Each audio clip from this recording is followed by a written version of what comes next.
خان صاحب کی اپنی مرضی ہے، وہ تو یہ بھی کہتے ہیں کہ اگر مجھے نکالنے کے بجائے بام گرا دیا جاتا، اگر آپ کو یہ منظور ہے تو آپ اس کو اپریشیٹ کر لیں۔ وہ یہ بھی کہہ رہے ہیں، انہوں نے، میں جب امریکہ میں تھا، اتنی یعنی ہائٹ آف ارسپانسبلٹی کی سٹیٹمنٹ دی ہے جب انہوں نے اپنا صدر امریکہ نے ایک ٹویٹ کیا، انہوں نے کہا جی کہ جب میں تھا تو نیشنل کمانڈ کنٹرول اتھارٹی جو تو وہ بالکل ٹھیک تھی۔ یار خدا کا خوف کرو، تم پاکستانی ہو، پاکستان کے انٹرسٹ کو تم نے بات کرنی ہے کہ تم نے اپنے ذاتی پیٹی سیاست کرنی ہے؟ اس گھٹیا سیاست پہ لعنت۔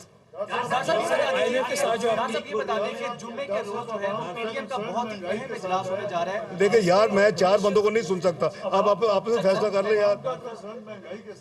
جی اب بس اب ہو گئی، میں عرض کرتا ہوں۔ دیکھیں آپ کو بھی پتا ہے، مجھے بھی پتا ہے بھائی، کہ مہنگائی ایک دن میں تو نہیں آتی، یہ مہنگائی آئی ہے 4 سال میں، اور اسے مہنگائی کی شروعات ہوئی ہے کہ جب کوئی وہاں گورننس نہیں تھی، کوئی میکرو اکنامک مینجمنٹ نہیں تھی، کوئی کسی قسم کی کسی کو پرواہ نہیں تھی، صرف پیٹی سیاست، اور وہ بھی پولیٹیکل پرسیکیوشن کو بیس کر رہی تھی۔ ایک سیکنڈ، میں یہ گزارش کر رہا ہوں کہ یہ ہم پوری کوشش کر رہے ہیں، اگر آپ کی سٹیبلٹی آتی ہے میکرو اکنامک انڈیکیٹرز میں تو آپ کی مہنگائی نیچے آئے گی انشاءاللہ، اور میں بڑا پر امید ہوں۔ اگر میں جیسے میں نے کہا، دیکھیں یہ تو نہیں ہو سکتا کہ کوئی سوئچ آن اینڈ آف ہے کہ میں 2 ہفتے میں 3 ہفتے میں کو آن کرتا ہوں، یہ ہو رہا ہے، اور انشاءاللہ آپ دیکھیں گے کہ آنے والے ہفتوں میں وہ جو مہنگائی کا ہے، جو اتنا سخت جو لوگوں پہ بوجھ ہے، وہ کم ہوگا انشاءاللہ۔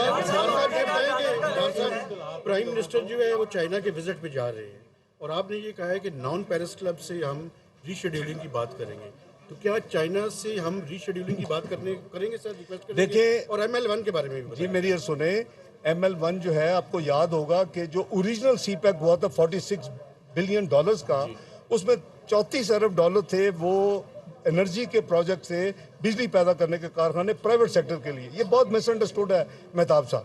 6 بلین تھے ML1 کے لیے، اور 3 بلین تھے لاہور سے جو کراچی موٹر وے ہے BOT پہ بننی تھی، لیکن ملتان سکر انڈر ٹریفک ایک سیگمنٹ ہے، BOT پہ نہیں بن سکتا۔ یہ تو نہیں ہو سکتا لاہور سے کراچی پورے پا موٹر وے ہو اور ملتان سکر ہے وہ ایک ہائی وے ہو یا ایک عام روڈ ہو۔ اس کے لیے 3 بلین لیے تھے، وہ استعمال ہوئے تھے۔ گوادر کی پورٹ، اپنا انٹرنیشنل ایئرپورٹ، اور جو دوسری یوٹیلیٹی، جو دوسری ڈیولپمنٹ، اس کے لیے 3 بلین۔ گورنمنٹ آف پاکستان سے 6 بلین استعمال کیا تھا ML1 کا یوز، لیکن کاش کے یوز ہو جاتا، ML1 بن جاتا۔ آج وہی 6 ارب کے جو ڈالر میں بننا تھا، آج بات ہو رہی ہے 11-12 بلین ڈالر کی، اور آپ اس کی روپوں میں جب کنورٹ کرتے ہیں تو آپ کو 4 گنا قیمت دینی پڑے گی روپوں میں۔ اس وقت 6 بلین ڈالر کا مطلب یہ 600 ارب۔ آج آپ جب اس کو 12 بلین پہ کریں گے اور 200 روپے بھی لگائیں گے تو 2400 ارب۔ یہ ہے کاسٹ جو پاکستان کی عوام کے اوپر بوجھ پڑتا ہے انکمپیٹنس کی وجہ سے۔ سر PDM کا خلاف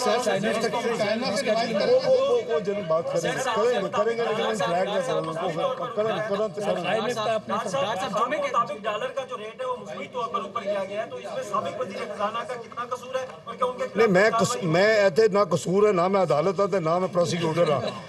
بات یہ ہے کہ یار ٹھیک کرنے پہ آ جائیں، سارے مل کے ٹھیک کریں۔ یہ چیزیں اکیلا کوئی نہیں کر سکتا۔ میں جب ایک چیز ہے، میں آپ کو یہ ذمہ داری سے کہہ سکتا ہوں، دیکھیں پہلے پاکستان کی کرنسی پیگ ہوتی تھی، جب دھماکے ہوئے اس کے بعد مجھے ذمہ داری دی گئی، جب ہم نے اس کو ٹھیک کیا 69 سے 52 روپیز پہ آیا، سٹیبل ہوا۔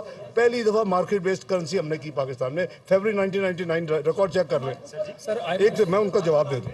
اس کے بعد بھیا یہ جو کہتے ہیں ریئل افیکٹو ایکسچینج ریٹ، یہ بڑے دو آپ کے ساتھی بڑے پروفیشنل ہیں، ان کو سب کیلکولیشن، یہ 200 سے کم ویسے ہی بنتی ہے۔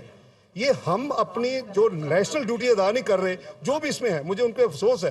انہوں نے اچھا کام شروع کیا تھا، اب انہوں نے الٹا چل پڑے۔ او بھائی، اگر آپ کو فارن ایکسچینج ریزرو کی کوئی پریشانی ہے تو میں آپ کو اشور کر رہا ہوں نا کہ کوئی مسئلہ نہیں ہوگا۔ تو محلے آپ ان کو، آپ مجھے ماضی کو دیکھ لیں، کیا میں نے آپ کو کوئی اشورنس دی ہے وہ میں نے ڈس کی ہو یا اس کو عمل نہ کیا ہو؟ تو یہ بالکل آرٹیفیشل ہے۔ اس کا 200 سے نیچے اس کا صحیح مقام ہے، اور انشاءاللہ 200 سے نیچے آئے گا یہ۔ سر جمعے کے روز جو ہے وہ PDM کا سربراہی اجلاس بلایا گیا، جس میں معیشت اور پیٹرولیم مصنوعات کے بارے میں جو بات کی جائے گی، عوام کو ریلیف ملے گا یا قیمتیں جو ہے؟ لیکن پہلے تو نہیں یار، ابھی میٹنگ ہونی ہے تو ریلیف آپ پہلے ہی ہم اس کو ریویو کیا جائے گا۔ کیوں؟ دیکھیں جتنی جلدی عوام کے لیے کوئی بھی سپیس بنے گی وہ پاس کی جائے گی۔